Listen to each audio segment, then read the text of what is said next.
Hello everyone, स्वागत है हमारे यूट्यूब चैनल मेडिसिन तक में, जहां आप पाते हैं दवाइयों से जुड़ी सारी जानकारी। आज की वीडियो में हम एक्जिमा के बारे में बात करने वाले हैं। जानेंगे इसके कारण, लक्षण और इसके इलाज के बारे में, जिसे आप सामान्यतः खुजली कहते हैं। तो चलिए जान लेते हैं कि एक्जिमा का इलाज कैसे किया जाता है। तो वैसे तो इस बीमारी का इलाज मरीज की कंडीशन तथा बीमारी की स्थिति को देखकर किया जाता है, लेकिन जो सामान्य इलाज किया जाता है उसको हम यहाँ पर जान लेते हैं। तो इसमें कुछ टेबलेट दी जाती है तथा लगाने के लिए क्रीम और लोशन भी दिए जाते हैं।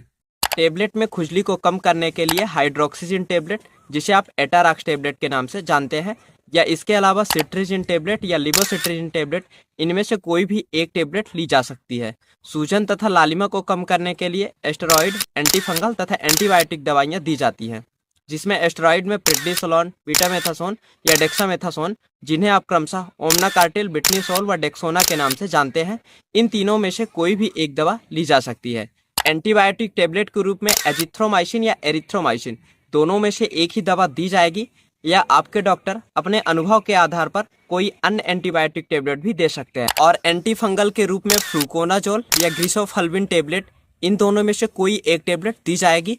और लगाने के लिए क्रीम तथा लोशन देते हैं। उसमें क्रीम में एंटीबायोटिक, एस्टेरॉइड तथा एंटीफंगल तीनों दवाओं का कॉम्बिनेशन दिया जाता है, जिनका नेम आप अपनी स्क्रीन पर देख सकते हैं। इनमें से कोई भी एक क्रीम लगा सकते हैं। और लोशन जो लगाने के लिए दिया जाता है वो है कैलामाइन लोशन। इसे इन्फेक्टेड एरिया या अफेक्टेड एरिया में लगाना होता है। अब इस ट्रीटमेंट को कैसे लेना होता है, लेने का सही तरीका क्या है, इसे भी जान लेते हैं। तो डोसेज की अगर बात करें तो हाइड्रोक्सीजिन टेबलेट को रात को सोने से पहले एक टेबलेट लेने की सलाह दी जाती है। और अगर सिट्रीजिन या लिवोसिट्रीजिन टेबलेट दी जाती है तो इन्हें दिन में 2 बार तक लेने की सलाह दी जा सकती है।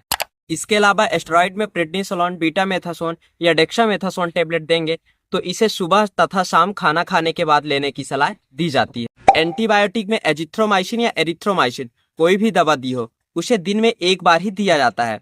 और एंटीफंगल दवा में अगर ग्रिसोफल्विन दवा दी जाती है तो उसे सुबह शाम लगातार लेना होता है। और अगर फ्लूकोनाजोल दवा दी हो तो उसे एक दिन छोड़कर एक दिन में एक लेने की सलाह आपके डॉक्टर द्वारा दी जाती है।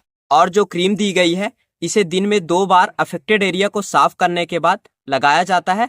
और साथ ही जो लोशन दिया गया है इसे क्रीम लगाने के कम से कम 3 घंटे बाद लगाना होता है। साथ ही अगर किसी व्यक्ति को बहुत ही ज्यादा ड्राइनेस हो गया है तो उसे मॉइस्चराइजर दिया जा सकता है, जिसे दिन में 2 बार तक लगाया जा सकता है। ये पूरा ट्रीटमेंट 7 से 14 दिन के लिए दिया जाता है और आवश्यकता पड़ने पर इससे भी ज़्यादा समय के लिए दिया जा सकता है। ये कंप्लीट ट्रीटमेंट लेने के बाद एक्जिमा की बीमारी पूरी तरह से ठीक हो जाती है। और यदि ऐसा नहीं होता है तो आपके डॉक्टर द्वारा अलग ट्रीटमेंट दिया जाता है, जिसे आप हमारे चैनल में विजिट करके देख सकते हैं। अब जान लेते हैं एक्जिमा होने का कारण। तो एक्जिमा होने के कई सारे कारण हो सकते हैं जो कि फिक्स नहीं है, लेकिन जो मुख्य कारण होता है वो होता है आपके शरीर की प्रतिरक्षा प्रणाली, यानी आपके बॉडी के इम्यून सिस्टम। अब जान लेते हैं एक्जिमा होने के लक्षण के बारे में, कि आप एक्जिमा को कैसे पहचान सकते हैं, कैसे जान सकते हैं कि आपको एक्जिमा हुआ है, क्या लक्षण देखकर आप पहचान पाएंगे कि हाँ आपको एक्जिमा हो गया है। तो एक्जिमा होने के कई सारे लक्षण होते हैं, जैसे आपकी स्किन में रेसेस हो सकते हैं, लाल चकत्ते पड़ सकते हैं, स्किन पर इचिंग हो सकती है, खुजली चल सकती है।